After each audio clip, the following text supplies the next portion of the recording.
আসসালামু আলাইকুম রহমতুল্লাহি বারাকাতুহু। সুপ্রিয় দর্শক, এক ভাই জানতে চেয়েছেন মা বোনেরা রমজানের শেষ দশকের এতেকাফ করতে পারবেন কিনা।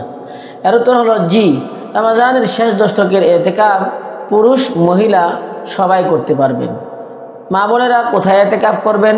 নিজেদের ঘরে যে কোনো একটি রুমের মধ্যে পর্দা দিয়ে নীরব জায়গায় এক জায়গায় বসে ওখানে এতেকাফ করবেন।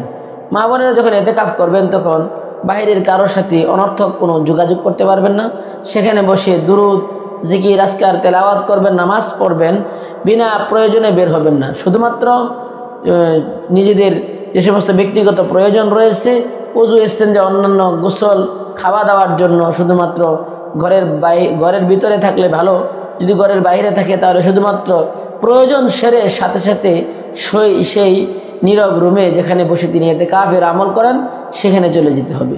অনর্থক যদি গল্পগুজব করেন অথবা অন্যান্য বাহির থেকে কোনো মহিলারা এসে যদি মুতাকিফ মা বোনদের সাথে গল্প করেন, বেহুদা কথাবার্তা বলেন, তাহলে এতেকাফ হবে না, এতেকাফ নষ্ট হয়ে যাবে। সুতরাং আমাদের যারা মা বোনেরা ঘরে এতেকাফ করেন তাদের সতর্ক থাকতে হবে, বেহুদা কথাবার্তা, অনর্থক কথাবার্তার জন্য কোনো বাহির থেকে কেউ না আসে। আর যথাসম্ভব চেষ্টা করা 5 ওয়াক্ত নামাজের পরে তাসবিহ, তাহলিল, দুরুদ, ইস্তিগফার এবং আমলের মধ্যে লিপ্ত থাকা এবং পর্দার মধ্যে এবং ঘরের মধ্যে ওই কোণার মধ্যে অবস্থান করা, বিনা প্রয়োজনে বাইরে বের না হওয়া। আল্লাহ সুবহানাহু ওয়া তাআলা আমাদের সকলকে কোরআন এবং সুন্নাহ অনুযায়ী চলার তৌফিক দান করুন। আসসালামু আলাইকুম ওয়া রাহমাতুল্লাহি ওয়া বারাকাতুহু।